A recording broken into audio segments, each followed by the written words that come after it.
Rodrigo Álvares, seja muito bem-vindo. Prazer estar aqui. Todo meu. Olha, é uma honra de verdade nós recebemos você nessa noite tão especial. Quer dizer, você se consolidou, na verdade, como repórter internacional, correspondente internacional da Globo, mas eu vejo que você tem aqui uma característica, não sei se é melhor ou mais importante, eu não sei nem como você divide isso, né?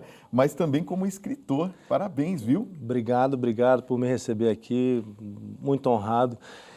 É curioso, né? Porque os livros surgiram e ganharam força justamente quando eu estava vivendo no meio da guerra. É mesmo? Talvez não tenha sido... Vou até mostrar. Qual que é a ordem aqui que você fez? A ordem é Aparecida. Aparecida é o primeiro. A pesquisa eu fiz aqui em São Paulo, mas esse livro foi escrito em Jerusalém. Tá.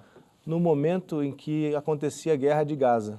Eu terminei esse livro, tinha praticamente terminado quando começou a Guerra de Gaza.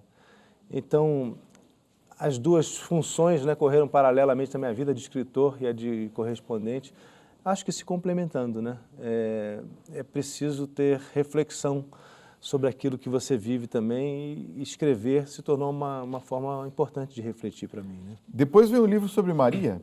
Como é que foi esse daqui? Maria praticamente foi uma costela retirada de Aparecida, né? Porque para entender a história de Aparecida, Nossa Senhora Aparecida, eu tive que entender quem era Nossa Senhora, quem era Maria. Precisei estudar 2000 anos de história.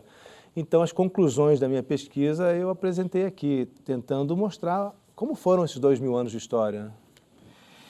E agora você nos traz esse best-seller, posso falar assim, porque com certeza vai ser Humano Demais, Padre Fábio de Mello. Tem um trechinho pra gente da música dele, ô Curumim? Coloca aí pra gente, ó. Humano Demais, Padre Fábio de Mello é uma biografia. E, inclusive numa época em que se fala tanto sobre biografias autorizadas, não autorizadas, como é que foi? Pois é, nesse caso foi autorizada. Eu conheci o Padre Fábio em Jerusalém, quando eu estava terminando de escrever o Maria, e muito imerso nas questões religiosas, né? Nas questões de 2000 anos de história. Conversamos longamente ali, diante de onde tudo aconteceu em Jerusalém. E, como você vinha dizendo há pouco sobre o Padre Fábio, né, o que me encantou nele foi a maneira dele pensar, a maneira dele se colocar, a maneira dele se dirigir aos fiéis, aos admiradores dele.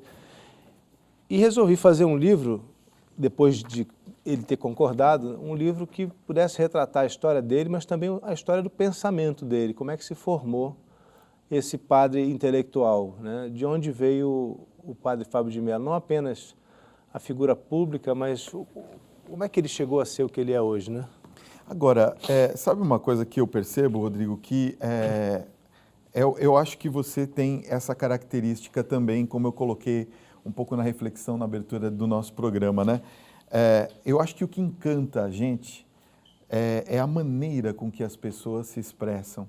E o Padre Fábio de Mello tem um pouco de doçura, um pouco da filosofia, um pouco de padre, e essa mistura faz com que a gente preste atenção e que ele instigue a gente a refletir um pouco sobre a vida e sobre as nossas atitudes. Foi isso mais ou menos que tocou você também? Bastante, né? Eu acho que eu enxerguei nele um padre do nosso tempo. Tá. Um padre que se preocupa em trazer a religião para a nossa realidade. É muito difícil pensar na religião católica de 2000 anos atrás e querer que ela seja a mesma hoje. Então, a leitura que ele faz do Evangelho, a maneira como ele se coloca, isso me atraiu muito. E eu disse, bom, esse padre pensa de uma forma que me faz refletir também, que me faz estar mais dentro da religião do que a forma convencional que eu vi, por exemplo, no meu colégio, que era de padres espanhóis, que tinham uma tradição mais antiga, vamos dizer assim, de pregar a religião. Então eu me senti muito atraído, assim como as pessoas se sentem, pelas palavras do Padre Fábio de Mello. Foi isso que me interessou e eu queria entender de onde tinha vindo, né? Porque não se forma uma pessoa assim de um dia para o outro. Não é apenas retórica, não é apenas uma pessoa saber se colocar em público. Você tem que ter conteúdo, né? A gente sempre diz isso com relação a livros, que conteúdo é tudo, é o que manda. Se você não tem conteúdo, não adianta falar bonito. Verdade. Então, eu queria entender a história do conteúdo do Padre Fábio. Mas, para isso, eu fui pesquisar a história da vida dele e acabei descobrindo um monte de coisa, inclusive interessante, que ele nem sabia. Eu precisei pesquisar 100 anos de história da família dele. Tá. E com isso você começa a entender muito melhor como é que a personalidade se forma. Ele teve um avô que não sabia nem o nome, que tem uma história curiosa, que trocou a mulher com outro homem. Olha só. Foi uma troca por um porco, né? Porque chamava capado lá no interior de Minas. Uhum. Então, o que eles chamaram foi uma breganha de mulher, uma barganha. Um deu a mulher para o outro, e tinha mulher que, teoricamente, eles achavam que era menos interessante, ganhou o porco de volta. O porco de volta. E esse era o avô dele.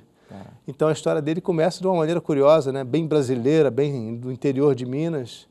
E depois pelos seminários. É uma história muito interessante. Foi tão difícil escrever porque tinha tantos acontecimentos e ele não para quieto, né? No meio do livro começou a fazer coisas no Snapchat, Twitter. Ele tem uma atividade digital impressionante, né? O Instagram, o Snapchat, ele faz aquelas brincadeiras também, né? Eu acho que, assim, eu costumava brincar que é mais fácil fazer biografia de pessoas que já morreram ou de uma imagem do que alguém que está vivo, que vive andando por aí inventando novidades. Você tem que ir atrás dele, né? O tempo todo. Quanto tempo demorou para você fazer a biografia do padre? Foi um projeto de quase 2 anos, mas o tempo de escrever mesmo foi 1 ano. Foi desde outubro do ano passado até agora. Revisitando 111 entrevistas, né, que foram feitas nesse tempo.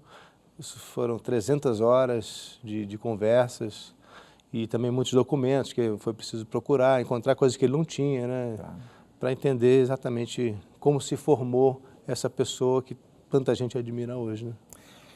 Vamos ilustrar um pouquinho a nossa conversa? Olha, o nosso convidado de hoje, o Rodrigo Alvarez, ao lado do padre Fábio de Mello, está fazendo o lançamento do livro Humano Demais, que estamos conversando aqui no nosso programa hoje, isso pelo Brasil, né? E o nosso repórter, o Luiz Henrique Casoni, vai mostrar para a gente como foi a sessão de autógrafos aqui em São Paulo e traz uma entrevista exclusiva com o padre. Vamos ver!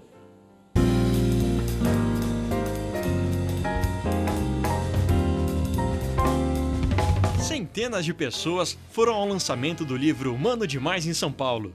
Gente que esperou horas na fila para conseguir um autógrafo e ganhar um abraço do autor Rodrigo Alvarez e do biografado, o padre Fábio de Mello. Dona Clélia foi a primeira a chegar. Ficou na fila desde as 7 da manhã. E a senhora já comprou o livro? Já comprei o livro. Agora só estou esperando por ele. E esse carinho todo pelo padre, vem de onde? Vem de vários anos. Ele é um homem de Deus. Ele faz com que de todas as idades o sigam e ouçam o que ele tem de falar a respeito de Jesus. Eu acho muito bom isso. Que privilégio, hein? A primeira a ganhar um abraço do padre e do Rodrigo. Com certeza, vai valer a pena.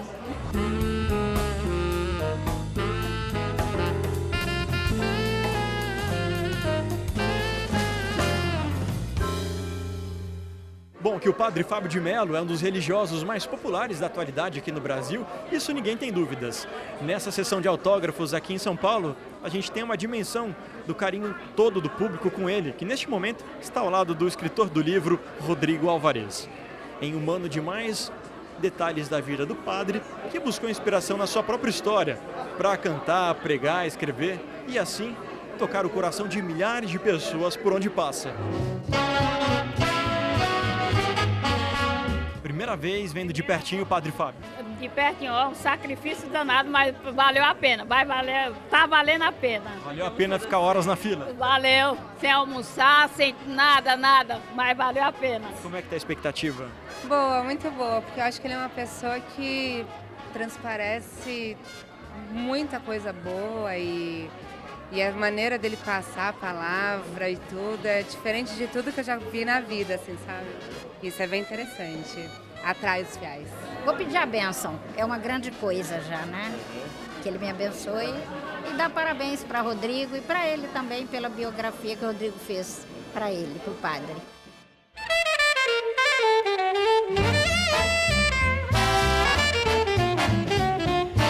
Padre Fábio de Mello marcando presença aqui em São Paulo no lançamento da sua biografia, escrita pelo jornalista Rodrigo Alvarez. Padre, tem algumas personalidades que não gostam muito dessa história de serem biografadas. Queria perguntar para o senhor, como é que foi desde o início, quando o senhor recebeu o pedido do Rodrigo Alvarez para ser biografado por ele? Recebeu bem o convite? No primeiro momento eu fiquei assustado, né? O Rodrigo, um jornalista tão conceituado, um autor já consagrado, se interessar pela minha vida. Tudo começou em Jerusalém. A gente teve uma conversa nos bastidores. Ele iria fazer uma reportagem para o Jornal Nacional de um evento que nós tínhamos lá.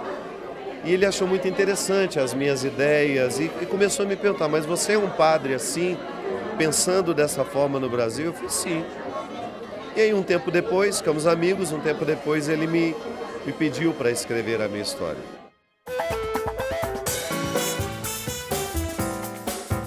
Não é nada confortável você ter a sua história investigada, sobretudo porque eu sou muito reservado e eu acredito no direito que todo ser humano tem de colocar uma pedra sobre determinados acontecimentos. Uma biografia nos retira o direito disso, porque você acaba tendo de mexer nos pontos dolorosos. Então, no primeiro momento, foi muito desconfortável. E depois eu comecei a entender que aquele desconforto era também terapêutico para mim, porque me ajudava a olhar para o passado com os olhos de hoje. E aí a gente acaba sendo mais justo. Eu sempre que eu olho para o meu passado, com tudo aquilo que a vida já me deu, com todos os argumentos que eu consegui construir hoje, com tudo que eu estudei, com tudo que eu vivi, acho que a gente fica mais justo com a gente e isso me fez bem.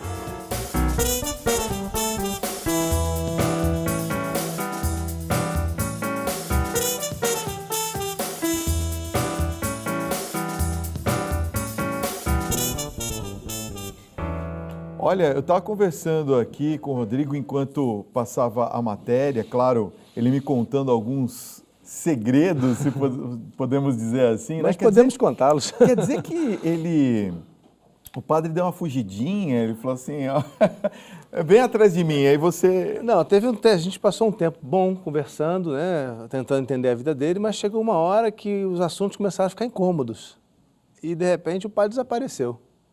Tentava marcar de encontrar com ele, queria saber onde é que ele ia viajar para ver se a gente se encontrava, ou telefonar. Nada, eu deixava o telefone lá, o WhatsApp, não respondia. Aí um mês depois, ele apareceu dizendo, olha, Rodrigo, a verdade é que eu andei refletindo, porque estava me incomodando. As perguntas começaram a incomodar, porque ele começou a remexer em coisas que às vezes a gente quer esquecer, né? Nem tudo do nosso passado é agradável. Então, inclusive a infância dele foi dificílima. Ele começou a reviver problemas e isso começou a incomodar ele. Acho que ele chegou a pensar em desistir.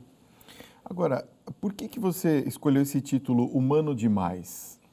Bom, primeiro é a música, né, que a gente ouviu agora há pouco. E sempre que eu ouvia essa música, eu achava que, de certa forma, falava um pouco dele também. E eu achava importante destacar, primeiro, uma característica dele, né, o lado humano dele, a humanidade dele, o olhar sempre para as questões humanas, ainda que relacionadas às questões divinas. Eu escrevo no livro isso, ele não é um padre tentando ser Deus na Terra, não é um padre prometendo curas e milagres, Sim. É um padre que vê a religião do ponto de vista humano e que assim se apresenta. E também a música, então, ficou muito na minha cabeça. Então, eu achei quase que natural que esse fosse o título. Eu comentei com ele, ele gostou muito. E desde o começo foi esse título, praticamente desde o começo. O problema foi que a música não saiu mais da minha cabeça. Então, eu passei escrevendo o livro todo com aquela música que eu gosto, mas se repetindo, quase como uma obsessão. E eu achava também importante deixar claro que era uma biografia. Então, acho que ao dizer Humano Demais, eu explico às pessoas que estou falando da pessoa, né, do homem Fábio de Mello. Na verdade, né, a gente não tem muito como separar, né, muito o padre do homem, né, Fábio de Mello. O que eu acho só é que, na verdade, o padre ele tem essa empatia com o público e ele faz com que o sacerdócio dele seja algo natural, não seja algo imposto por uma roupa ou por uma postura somente ritualística, vamos dizer assim, mas ele se coloca como uma pessoa como nós. Exatamente. Que tem também as suas dificuldades, tem os seus problemas de relacionamento, tem os seus momentos de alto e baixo. Comete erros, né? Comete erros. E eu acho que isso o aproxima bastante. Fazendo um paralelo, você que está vivendo tanto tempo fora e falou que até não conhecia, né, o padre... Conhecia muito pouco, muito vagamente. Até a fama do padre aqui no Brasil. Mas fazendo um pequeno paralelo, é mais ou menos a linha que o Papa Francisco vem seguindo também? Quer dizer, trazendo o papado para mais próximo do povo? Eu não tenho dúvida nenhuma. E acho que foi uma coincidência incrível, talvez não tenha sido coincidência, que a primeira vez que eu ouvi o nome do padre Fábio de Mello foi no dia da eleição do Papa Francisco. Olha só. Eu estava em Jerusalém, fui fazer uma reportagem sobre a eleição e um grupo de peregrinos veio falar comigo, dizendo, você não vai entrevistar o padre Fábio de Mello? Eu disse, desculpa, eu não conheço o padre Fábio de Mello. Isso era em 2013, né? Eu estou fazendo uma reportagem sobre o Papa Francisco. Inclusive, queria falar com vocês. Vocês estão aqui fazendo a peregrinação, vocês estão felizes com o novo Papa, até, o que vocês acharam? Não, mas você tem que ir lá. Eu digo, eu peço desculpa, não posso ir lá. Eu tenho que terminar o que eu estou fazendo. E aí, 2 anos depois da eleição do Papa, eu vim a conhecer o padre Fábio. E, de fato, eu acho que o Papa Francisco abre caminho para padres como ele, né? O Papa Francisco é humano o tempo todo, né? Sempre vê as questões da religião também pelo lado humano, tem sido humano demais também. Então, eu acho até propício que foi uma felicidade ter escrito esse livro no momento que temos um Papa tão carismático, tão bem relacionado com a nossa vida moderna, né? O fato dele, logo no começo do seu papado, ter ido até a hospedaria. Não, eu vim pagar a hospedaria como qualquer um de nós, né? Eu vim pagar. Chegou ali no balcão, como é que é? O Papa está aqui no meu balcão, mas natural, não diferencia, né? É tirar o peso, tirar o peso, né, daquilo tudo. E às vezes isso afasta, né? Eu me afastei da religião. Eu estudei em Colégio Católico Santo Agostinho, no Rio, estudei em faculdade católica, mas me afastei porque não encontrei, não me senti atraído pelo discurso dos padres com quem eu me relacionei naquele momento. Demorei um tempo para voltar a me interessar e me sentir cristão de novo, me sentir católico de novo, me identificar de novo com os valores católicos. Agora, a maturidade me ensinou que eu sou muito mais católico do que eu imaginava. Ao estudar tudo isso que eu fui estudar, ao me interessar pela história de Aparecida, que é uma história do Brasil também, de Maria, que é uma história da humanidade também, eu percebi como eu sou católico, como eu faço parte e comungo dos mesmos valores católicos e como são importantes esses valores. Ainda mais hoje que a gente vê o mundo se dividindo de novo, a gente vê o mundo retrocedendo, né, com tendências a ditaduras, a extremismos de direita ou de esquerda, a radicalismos islâmicos. De repente eu percebi como eu comungava desses valores. E isso foi interessante, foi um processo que veio com a escrita dos livros. Por falar nisso, eu queria que você comentasse um pouquinho também sobre essa sua experiência, né, com tanta situação de guerra, tanta intolerância religiosa que nós estamos vivendo no mundo de uma maneira geral, porque às vezes a gente, o brasileiro de uma maneira geral, não tem muita noção do que é lá fora, né? Lá o negócio é radical mesmo, né? A situação é bem complicada. Você fala especialmente da questão islâmica? Sim, sim. Eu acho o seguinte, a gente no Brasil, pela distância, a gente às vezes se sente ilhado, né, do resto do mundo, do que está acontecendo. Mas o que está acontecendo, na verdade, é que a história está continuando, né? A gente às vezes também tem a impressão de que a história é algo que está nos livros, mas o que a gente está vendo acontecer hoje no Oriente Médio, para quem está vivendo isso, é uma continuação da história. O que o Estado Islâmico, mas também outros grupos radicais vêm dizendo e vêm pregando, nada mais é do que a ortodoxia do Islã, que vem do ano 600, ou seja, 1.400 anos atrás, retomando questões de rivalidades com outras religiões, especialmente com a religião católica, questões do passado. A gente precisa entender o passado. Por que eu me interesso em escrever livros que falem de história? Porque a gente precisa entender o que aconteceu antes para entender o que está acontecendo agora. Claro. Ao escrever Maria, eu precisei entender o que houve no passado que, por exemplo, a religião que a gente hoje chama de... O Vaticano se separou das outras religiões cristãs. Por que houve, né, a Reforma Protestante? Se a gente não entende o passado, a gente acha que isso é uma briga do presente. Essa divisão que existe, essa rivalidade, que hoje não faz mais sentido. Né? Se você for perceber, o que separa um protestante de um católico hoje? Na essência, nada. É uma questão mínima, né? São rivalidades construídas em outro tempo, são guerras que não nos pertencem mais. Exatamente. Então, agora eu acho interessante até falar disso, porque vai se completar no ano que vem, vão ser 500 anos, né, da Reforma Protestante. Eu vejo o Papa um movimento de aproximação, sim, não só com... Bem forte, inclusive, muito né? forte, com os anglicanos, com várias linhas protestantes. Acho que é um momento para refletir. Claro. Por que ser separados, ser rivais? Não faz sentido, né? Aliás, aquela guerra religiosa mesmo que nós vivemos, a questão de uns 15, 20 anos atrás, né?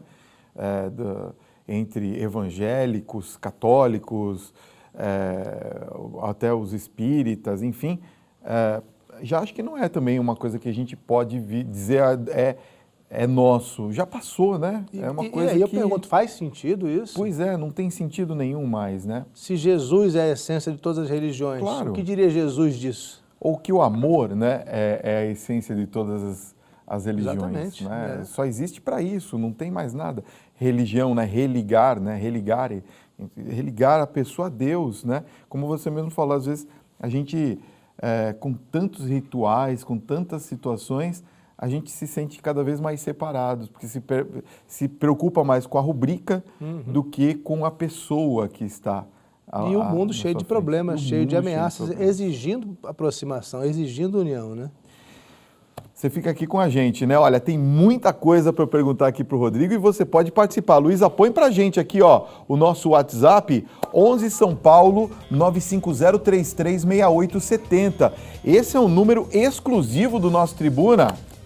Chique demais, né? Ó, além de você participar aqui durante o programa, também você pode participar em outros momentos. Pode mandar sugestões, enviar sugestões de temas, de convidados. Você conversa com a nossa produção, conversa comigo nesse número. Salva aí no seu celular, 0 operadora 11 95033 6870, tá bom? Mande aqui pra gente a sua pergunta. E me segue também nas redes sociais aí, olha, @FabinhoTV. Põe pra gente aqui, Luiz, ó, @FabinhoTV. Me segue aí no Instagram, Facebook, tem bastidores, tem coisas bem legais aqui para você, tá bom? Rodrigo Alvarez, vamos continuar esse nosso papo que tá muito legal.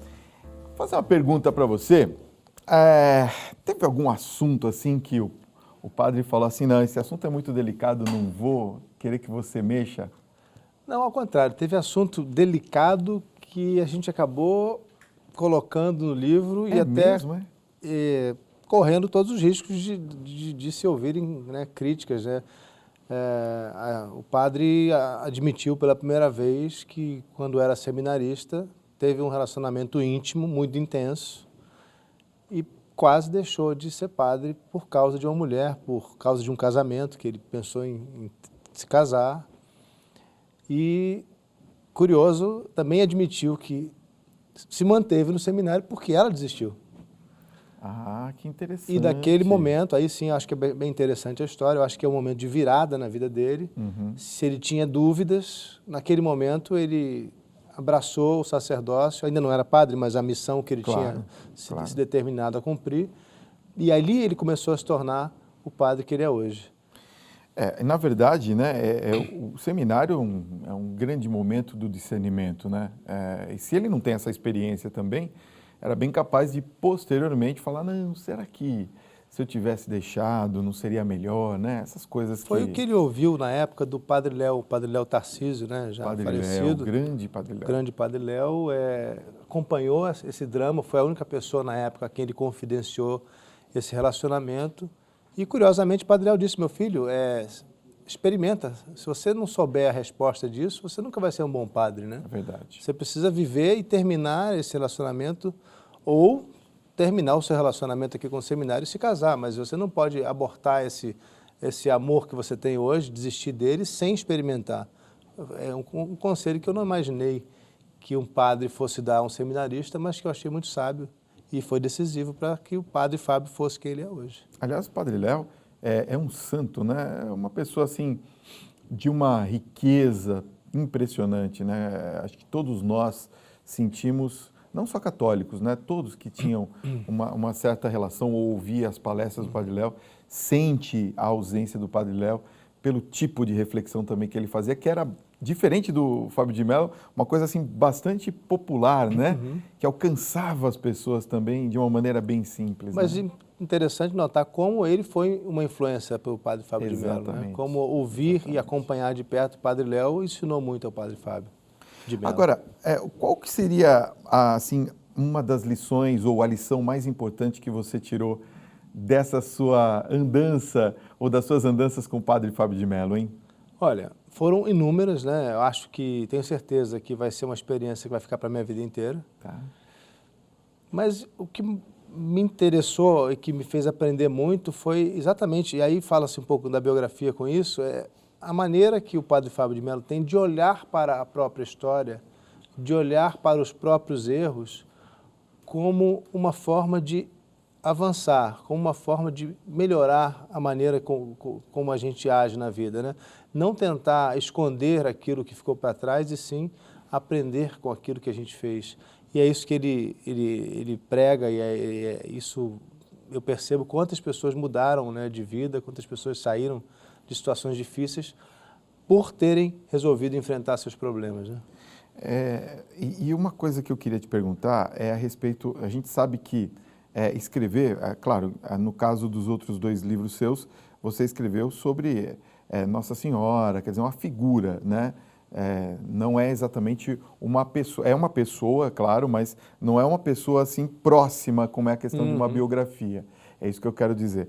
E no caso do Padre Fábio de Mello, é uma pessoa que você teve que passar um tempo com ele. É mais difícil escrever dessa maneira, ou seja, você estando próximo, você participando do dia a dia do padre, é mais complicado para um repórter? É muito mais difícil. Para um escritor? É muito mais difícil, primeiro, porque a gente não tem o benefício que o tempo nos dá. Tá. Porque olhar para 300 anos de Aparecida, por exemplo, hoje, eu tenho a vantagem de ter passado 300 anos e poder olhar com calma, né? De cima, de longe, o que aconteceu. Tá. Com o Padre Fábio, eu precisei olhar para uma história que estava acontecendo naquele momento, inclusive sendo surpreendido pelas ações dele, por novidades dessa história, enquanto eu estava escrevendo o livro. Isso foi tão importante que eu resolvi várias vezes incluir a biografia na biografia. Relatar ao leitor como a biografia vinha também mexendo com ele. Ah, tá. Então, eu precisei, às vezes, incluir a figura do biógrafo na vida dele. Porque se eu estava falando de alguém que estava vivendo, está vivendo nesse momento, em um determinado momento, a biografia passou a ser importante na vida dele. Tá. Mexeu com ele. O inverso, né? Pois Exatamente o inverso. Por exemplo, quando ele foi ler os primeiros capítulos da biografia, ele chorou por 5 minutos sem parar. Mas chorar, que eu falo, não é cair uma lagriminha, não, é rio no rosto. É uma catarse impressionante. Porque ele foi vendo histórias da vida dele que ele não fazia ideia. E ele foi se vendo de uma maneira que ele talvez nunca tivesse se visto. Então, escrever sobre alguém vivo é muito mais difícil, né? E a responsabilidade que eu tive, né? Pois é. Primeiro, assim, eu não poderia escrever um livro que fosse o ponto de vista de Fábio de Mello sobre Fábio de Mello. Esse livro não me interessaria nem escrever. Tá. O livro foi escrito ouvindo 111 pessoas além dele. Tem pessoas que discordam de como ele vê a vida, de como ele age. Então, tem pensamentos contraditórios no livro. E era preciso conciliar isso, né? Como é que a responsabilidade de escrever sobre alguém que está ativo e que é constantemente alvo de mentiras, por exemplo. Então, às vezes, uma frase mal feita num livro desse pode permitir um veículo desses que a gente conhece, mentirosos, de internet, por aí, que resolvem contar mentiras ou pegar trechos de discurso, poderiam distorcer o que eu estou dizendo e criar mais uma mentira, mais uma falácia sobre o Padre Fábio de Mello. Então, a responsabilidade é muito grande. Enquanto Maria e Aparecida, a gente tem uma história consolidada, né? Ainda que, claro, ao colocar meus pensamentos, que eles sempre existem, também estou me expondo, mas de uma maneira mais, vamos dizer, mais controlada, né? Mais fácil de identificar. Tá. Também eu queria que você falasse sobre a questão da fama, né? Porque o Padre Fábio de Mello todo mundo sabe que eu já tive a oportunidade de estar com ele algumas vezes, já vi os bastidores, já vi como é que é ele num show, e teve uma atitude do padre, é claro que eu vou contar porque quem estava do meu lado viu, né? Ele foi fazer uma participação no show da Aziza Fernandes e ele chegou um pouco mais tarde, né? O teatro já tinha começado o show, já estava todo montado, as pessoas já estavam prestando atenção no show. Ele chega, né? Entra no meio da plateia, abre uma cadeira e senta. Quer dizer, você imagina o que aconteceu no show que ano foi dali? Isso, mais ou menos? Não, foi ano passado. É mesmo? É uma coisa impressionante, né? Quer dizer, aí o que acontece? De repente, quando ele levanta e vai cantar, aquelas pessoas, né, o acompanham e depois ele volta para sentar novamente. Quer dizer, para ele foi uma coisa absolutamente natural, como se nós sentássemos naquela cadeira. Mas a fama, né, traz com que as pessoas desviassem toda a atenção do espetáculo para o padre, apesar dele não querer isso, né? Evidentemente que ele não queria, ele estava só assistindo uma amiga e o show de uma amiga. Como é que você vê essa questão da fama, principalmente com relação a um sacerdote? Bom, primeiro eu preciso dizer que a fama foi colocada no livro, né? Os bastidores da vida agitada dele estão no livro com todas as letras e com todas as consequências que isso gera para a vida dele, né? Em algum momento, isso é recente, ele teve pânico. Ele passou a ter medo de multidão, porque começou a se sentir em risco. Tem histórias também que eu relatei no livro de, por exemplo, um show que ele fez no Nordeste, as pessoas subiram numa árvore para tentar ver o padre dentro do camarim. Superlotaram a árvore caiu em cima do camarim com ele lá dentro. Olha que situação. Outra vez subiram no carro que ia levar ele, o carro tinha aquele teto de vidro, subiram no teto e quebraram, e parecia uma pessoa dentro do carro. Caiu dentro do carro. Então ele começou a ficar assustado, né? Tem consequências sérias essa fama, né? Porque às vezes a admiração passa do limite, né? Muitas vezes passa do limite. Ele já foi arranhado até sangrar. Então eu tratei muito disso e tentando entender também como ele entende isso, né? Como é que isso afeta ele. Ele precisa se preservar mais hoje do que fazia antes. O que é contraditório às vezes, né? Porque a gente espera que o padre esteja no meio do povo e ele mesmo diz, eu tenho cada vez mais dificuldade de estar no meio do povo. E aí ele precisa ir para o outro lado que ele pode ir, que é o lado da comunicação em massa, né? Fazer os programas, falar para grandes audiências, né? Grandes públicos. Acaba se configurando um padre diferente do que a gente está acostumado a ver. Como que você vê que ele lida com isso? Ele lida bem com isso ou ele tem dificuldades ainda? Eu acho que ele sofre com isso. Sofre com isso? Eu acho que ele sofre, porque ele gostaria de estar próximo das pessoas, mais do que ele está. Ele está. E dependendo do lugar, ele vai no meio do público. Mas, por exemplo, a gente foi ao Círio de Nazaré. A gente foi acompanhar a procissão do Círio em 2015. Ele me disse, Rodrigo, eu estou com tanta vontade lá no meio do povo. Chegou a ver se conseguia uma forma de ir, ficar num cordão de isolamento que ia ter lá com... Mas ele falou, é impossível. E as pessoas disseram, os seguranças disseram, padre, você não pode ir. Você vê, não vá, né? Não vai. O padre proibido de participar de uma procissão. Pois é. Precisou assistir de longe, uma coisa... porque ele não sairia inteiro de lá. Claro. Então, há inconveniências muito grandes, né? Mas, por outro lado, a fama é algo que também é desejável, porque ao ser famoso ele é mais ouvido, e ao ser mais ouvido, aquilo que ele diz tem mais relevância, né? Eu queria que você falasse, por exemplo, de outras curiosidades. Por exemplo, o padre Fábio de Mello, ele fazia muita musculação. Ele parou... Não, ele cuida muito da saúde, cuida. Cuida bastante da saúde Ele até teve hoje. um episódio, não me lembro de cabeça agora o ano, mas acho que uns 10, 15 anos atrás, que ele ficou muito doente, estava muito fraco, né? E ele viaja demais e tem compromissos, às vezes, um dia em cada cidade. Ele começou a se sentir muito mal, procurou um médico e disse, meu amigo, você vai morrer muito em breve se você não fizer alguma coisa. E aí, depois disso, ele passou a cuidar da saúde dele. Ele comia qualquer coisa, comia fast food, né? Comia coisa gordurosa. De repente, trocou a alimentação toda dele e hoje se cuida bastante. Até acho exemplar, assim, como é que se diz, a disciplina dele, né?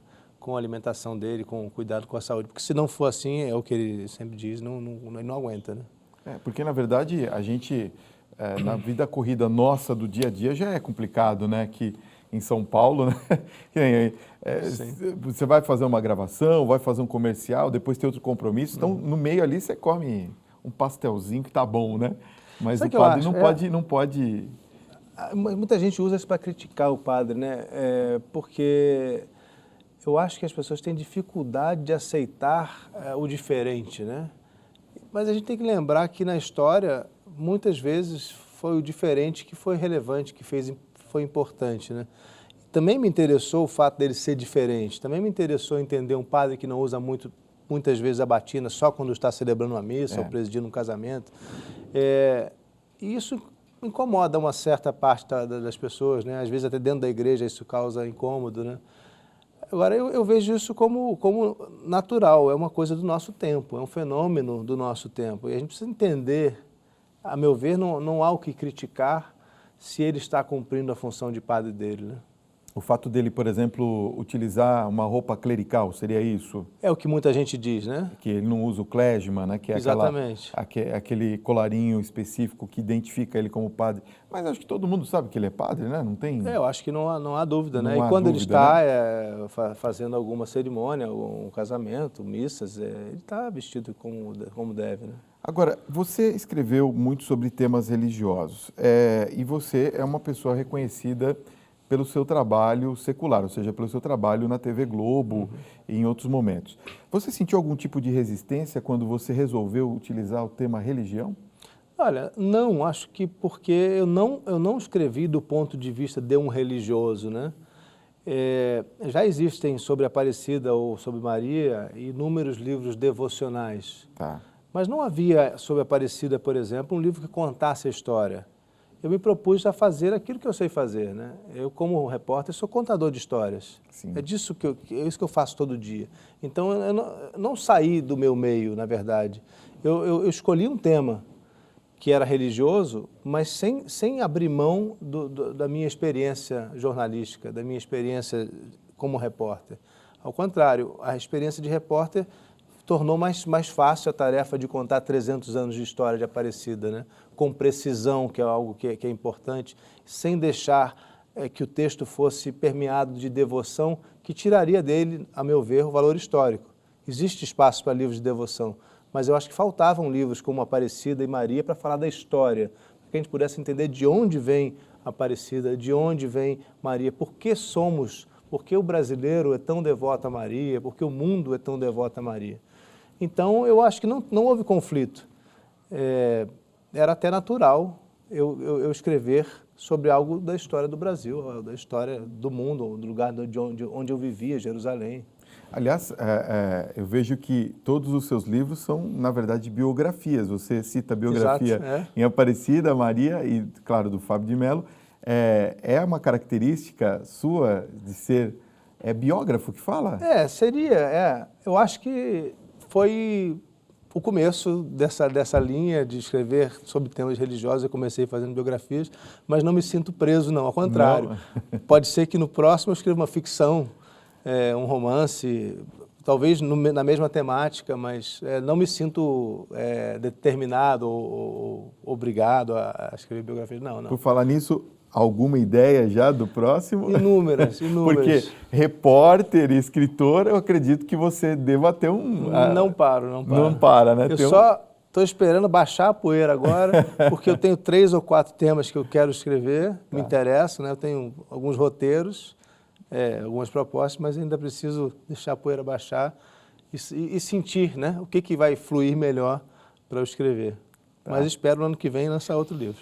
Olha, com certeza. E eu quero dizer para você que está nos assistindo agora que é um presentaço de final de ano, porque é um livro que tem fotografias, quer dizer, você tem um material muito bom aqui do padre. Quem gosta do padre Fábio de Mello tem que adquirir, não é? O livro ficou muito bonito, eu nem esperava tão bonito, ficou bem acabado, né? Um livro grande, maior do que eu imaginei. Eu pensei em escrever 300 páginas, mas foi impossível. Eu queria... Não tinha como... Não dava. Seria injusto com a história dele eu falar, só escrever apenas 300 páginas. São mais de 400, 460 páginas no total, contando as fotos. Assim, para a gente encerrar, você é a favor ou contra que se peça autorização para o biografado para que se faça uma biografia? Não, eu acho que não deve pedir autorização. Acho que a pessoa tem uma que vida fazer. pública. Ela é pública. A partir do momento que eu estou aqui com você me expondo, o que nós estamos fazendo aqui é público. Não nos pertence mais. Tá. Eu pedi autorização ao padre porque eu acho que só assim eu teria o privilégio de ter o acesso ao que eu não teria. A biografia não autorizada, ela corre muitos riscos. Eu acho que o escritor de uma biografia dessas, ele precisa ter muito boas fontes para ter certeza de que o que ele escreve é verdadeiro. Como é que eu posso biografar o Padre Fábio sem saber o que ele pensou naquele momento? Nunca vai ser uma biografia completa, a meu ver, mas há fatos relevantes que podem ser contados de uma biografia não autorizada. Eu acho que essa questão de forçar a autorização é querer criar restrições, querer criar regras a mais no mundo em que nós somos livres. A gente está sempre se expondo, né? Você se expõe, você canta em público, você faz shows e você agora quer dizer que não falem de mim? Você pediu Esquisito, a vida inteira, né, para falarem de você. Esquisito, né? Você pode não concordar? Rodrigo Alvarez, jornalista, escritor. Um prazer recebê-lo aqui. Muito obrigado, viu? O prazer é meu. Obrigado, viu?